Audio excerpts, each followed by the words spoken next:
What is happening, everybody? UFC 297. It went well for Brady and I, so we're going to keep collabing, putting out content together. I hope you guys enjoyed the 297 card. It was a good week for both Brady and myself. And for this week, breaking down the Imavov card here, taking on Roman Dolidze. Only thing we ask of you guys is to like the video, subscribe to our YouTube channels, Brady over at DFS By The Numbers, and myself here over at Stochastic. And further on in the week, you'd expect from me on Friday, I'm going to be doing a full slate breakdown using our Sims tool. We'll be breaking down each fight individually, showing our projected ownerships. And Brady, I know you put out a ton of content over at DFS By The Numbers. What can people expect from you this week? Yeah, so I did a full card breakdown, a main event breakdown, a prize picks video. I'm going to be doing another DFS video, and then a live stream Friday and Saturday. So a ton of content as well on my channel. Yeah, so go check out Brady at DFS By The Numbers and like and subscribe to both of our channels. And let's start breaking down this card from a DraftKings perspective. We're going to look at the main event, and then we'll also look at a pay-up option, a mid-range option, and a value option that we like as well. But starting with the main event, we've got Roman Dolidze taking on Nasruddin Imavov. And Brady, which way are you leaning for the main event for DraftKings this weekend?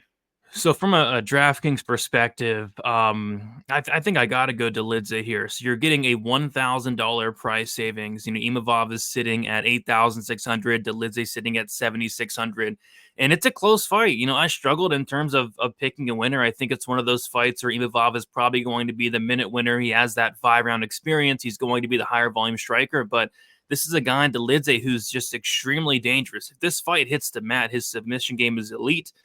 He's very dangerous on the ground, and then on the feet, he throws with a ton of power. And if there is a finish in this fight, I kind of lean it towards it being Dolidze. If there's wrestling in this fight, I kind of lean towards it being Dolidze. So although I think there is a scenario where Imavov kind of sticks on the outside and outpoints Dolidze across 5 rounds, I think all the upside on DraftKings is on the Dolidze side, and you're saving $1,000 there. So I'm going to go with Dolidze. I'm not, I could see myself actually maybe, being a little bit underexposed to this main event, but, Dolidze at 7,600, I think makes a lot of sense for me. It's funny because I'm breaking down this fight, and I see it the same way as you, where for DraftKings purposes, which is what we're covering here, I like the Dolidze side as well, even though I pick Imavov to win, mostly due to output. One thing that really drives me crazy about Dolidze is I think he's got all the talent in the world and a lot of finishing upside, but it's often hard to finish your opponents when you're only landing 3 significant strikes per minute. We have seen him a little bit more aggressive in some of his fights as far as the wrestling goes, so he does land 1.72 takedowns per 15 minutes. For DraftKings purposes, the issue I have with Imavov is that I don't think he's going to look to wrestle in this fight because I do think Dolidze is the better submission grappler of the two. And then on the Imavov side, well, he does land more significant strikes per minute than Dolidze, and I do think that he's going to have the output advantage. The problem is, even in a win for Imavov, I'm not sure how well it's going to score on DraftKings, so I'm going to pick Imavov to win. But for DraftKings purposes, I prefer Dolidze because if he does win, I think his win scores more points than what we would see out of an Imavov win. So my pick for the fight is going to be Imavov. For DraftKings purposes, I prefer getting more exposure to Dolidze for the cheaper price point as well as more finishing equity. Now, for pay-up options on the slate, Brady, there's a lot of ways we could go. There's a lot of favorites who are around the minus 300 mark, a lot of them with wrestling, grappling upside. Is the one that stands out the most to you as a pay-up option this weekend? Yeah, so there's a couple of favorites that I like to outright win. Natalia Silva, Molly McCann. I'm gonna pay up, but I'm not gonna go too high here. So I'm gonna go with somebody that's actually kicking off the card, and it's weird. We don't typically see heavyweights kicking off the card at the Apex. Like the last couple of years, I don't know what it is, but it seems like they randomly put heavyweight fights on the main card. Like we've had Chase Sherman in the main card. We've had Jared Vanderas, the Carlos Felipes, but they're kicking off the card with a heavyweight fight here. And yeah, I like Thomas Peterson, 8,700. So he's not that expensive, but this is a guy with a 100% finish rate. All of his wins come before the 3rd round. I think he has like 6 wins in the 1st round. And Thomas Peterson's a really good wrestler. And once he gets on top, he's very dangerous. He gets in the mount, he finishes the fight shortly after. Pogues is a guy who I'm just not high on. This is a guy in Pogues who should be fighting at light heavyweight, randomly came up to heavyweight recently. And it seems like nowadays all Pogues wants to do is kind of stick on the outside and jab and has no finishing instinct. I think he has like a 40% finish rate as a heavyweight. He is or used to be a wrestler. He doesn't really seem like he wants to wrestle that much anymore. So yeah, I think Peterson, if he gets on top, he can do some damage here. Pogues has been finished 3 times, and Peterson's super dangerous. Showed off a little bit of a submission game on the Contender Series, but it's that grounded pound that I really like. So, and I don't think he's going to be that popular. A lot of people are on Pogues this week. This line's actually coming down a little bit. So I think Peterson could be somewhat sneaky. I think he'll have some ownership, but I'm going to be a little bit higher owned than the field on this one. So give me Peterson to get the job done within the first 2 rounds here. You're not the only one who thinks he'll be fighting at 205 because the UFC site here has not updated his weight. They still have him at 205 here. So maybe trying to pressure him to get back to 205. He's somebody he's not built to fight at heavyweight, even though he's big and he's a long reach. When he's fighting heavyweight, he just doesn't look in shape. Like he looks terrible when he shows up at weigh-ins fighting as a heavyweight. And it didn't seem like he had all that much issue making 205. So I don't want to just, because we don't know the actual situation, but it seems to me that he's just kind of cutting corners by fighting at heavyweight as opposed to light heavyweight, not wanting to cut the weight. And yeah, I agree with you. I think Thomas Peterson's a pretty good tournament play. Where I'm going as a pay-up option is going to be towards Azat Maxim against Charles Johnson. For whatever reason, the UFC puts Charles Johnson in seemingly the same matchup in all of his fights recently. They just give him a wrestler who's going to chain wrestle, and it's a matchup that we've seen doesn't go in Johnson's favor.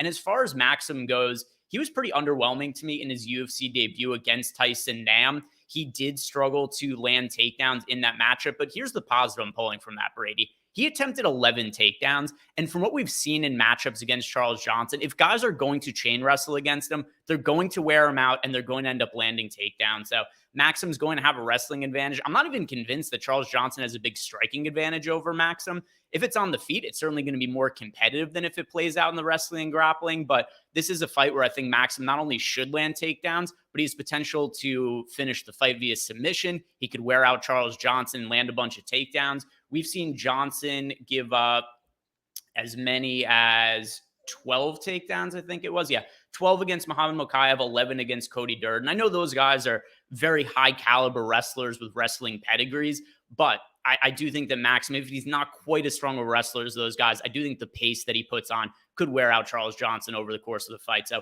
Maxim taking him for the wrestling upside here, Brady. A lot of good pay-up options this week. And one reason I land on Maxim is that he's just below the 9K range, and it is a little hard to get up to like the 94, 9,300 range, considering the lack of value on the slate, which we're going to try to find in a little bit here.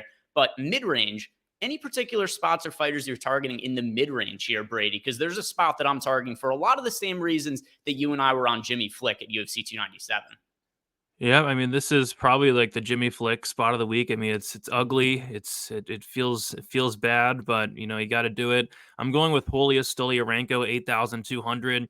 You know, she's kind of starting to grow on me a little bit. Like I never thought she was that great. She's 11-7.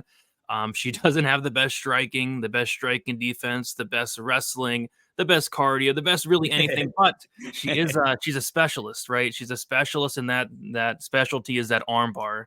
Julia Stoliarenko, 11 wins, 10 of them coming by first round submission. What I like about Stoliarenko is she's super aggressive. She doesn't care if you hit her in the face. She's going to come forward. She's going to do everything in her power to take you down in the first round. And if she does, she's probably subbing you. She has 2 first-round submission wins in the UFC against Molly McCann and Jessica Rose Clark. Carolina was subbed in the first round for what it's worth against Ariana Lipski. She was also like seconds away from getting subbed in the first round by Lupe Godinez. So yeah, I think if this fight hits the mat in the first round, there's a very good chance that Stoliarenko does get that first round sub. And at 8,200, that's a big score there. So I like Stoliarenko there. Obviously, there are serious concerns if this fight does reach the second round, because Stoliarenko really doesn't win any other way than first round armbar. But give me that upside at 8,200. I think if she wins, it's probably a first round armbar like always. She's definitely somebody I considered here. And like you said, we're getting a mid-range fighter. If she wins, she's probably going to be in the optimal lineup because she has 11 career wins, 10 of them by submission. And of those 10, it's like they're all arm bars and they're all in the first round. So she's a very clear path to victory. And that path does score well on DraftKings. So she's somebody I considered. But where I'm landing with this, Brady, is going to be on Drew Dober. And like I said, the reason this is kind of similar to how we were breaking down the Jimmy Flick versus Malcolm Gordon matchup for UFC 297, we're seeing a very wide betting line here relative to where this is priced on DraftKings. So it's a mid-range price. Moicano is creeping up to close to a -200 favorite. which is going to mean that we're probably going to see Moicano get the ownership that Malcolm Gordon got for UFC 297, where Jimmy Flick ended up being 20% owned. Gordon was around 40% owned. And I do think this fight is going to play out more competitively than what the odds are. And this is a fight where, also to be clear, I think it makes a ton of sense to target both sides in GPPs. But because of ownership reasons, I'm going to be a little bit more towards the Drew Dober side for the leverage that we're getting here. I think that Moicano is the better overall fighter, but I'm very concerned about his durability. And those are concerns I do not have on the Drew Dober side. I know that he did get knocked out by Matt Frevola, but in general, ironclad chin that we've seen on Drew Dober. Whereas Moicano, we've seen him knocked out multiple times. We've seen him get hurt on the feet. If he can get the fight to the mat, yes, he's a big grappling advantage, but Drew Dober can be difficult to take down unless he's fighting fighters like Islam Makhachev. So with that in mind, we're looking at some of the striking stats here, and they do land at a fairly comparable rate, 4.58 significant strikes landed per minute for Drew Dober, 4.75 for Moicano. So with this being a fight that I think is going to be competitive, there's probably a little bit more knockout equity on the Drew Dober side, a little bit more submission upside on the Moicano side, but I do think we're going to see Moicano probably around 2x the ownership of Drew Dober. So give me the leverage on a fight in the mid-range with a lot of finishing equity. One of the best fights to target on the slate, and a fight that I'm very excited to watch as well. Finally, Brady, and this is a very difficult question. Do you like any value options for this week? Because there are a lot of favorites that I like at the high end. And then as a result, it's just hard to find fighters that I think have a lot of win equity on the cheap side. But do you see it any differently? Well, I think there is one play that does stick out, and this is a play where, I'm not picking him to win, but I know a lot of people that are. And if he does win, I think he's going to probably break the slate, and that's going to be Pete Rodriguez here at 7,000. This is a guy in Pete Rodriguez, 5 wins, all 5 of them come in the first round by knockout. He's very dangerous on the feet.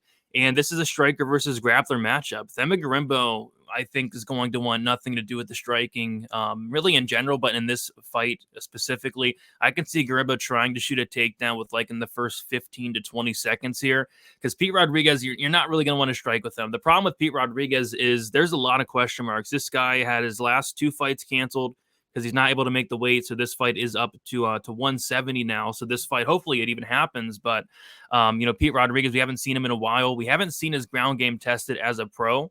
Never seen him taken down as a pro. As an amateur, that's a different story, but that was a while ago. And we've never seen him in a second round as a pro as well. So if this fight does reach the second, in theory, should heavily favor Gorimbo. But, with Pete Rodriguez, he's going to go out there, try to take off Gorimbo's head. And I kind of question the durability of Gorimbo. We've seen him knocked out before. We've seen him hurt before. And Pete Rodriguez hits like a truck. So that'd be the one guy down low where I think, I don't love him. But, if he does win, I think it's probably a first round knockout.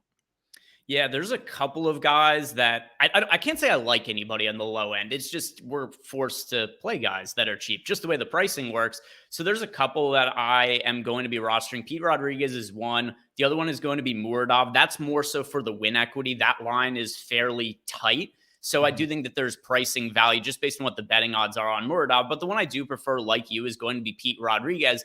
Because in the same way that we haven't seen Pete Rodriguez's wrestling tested in the UFC, we haven't really seen Gorimbo's striking tested all that much either. And you can see that in the numbers as well. He only lands 1.8 significant strikes per minute because what Gorimbo does is he's trying to avoid having to get in the long exchanges on the feet. So he's shooting for takedowns immediately as soon as fights start. And he's found success that way because he's generally fought lower level of competition. It's not to say that Pete Rodriguez is any kind of high level of competition.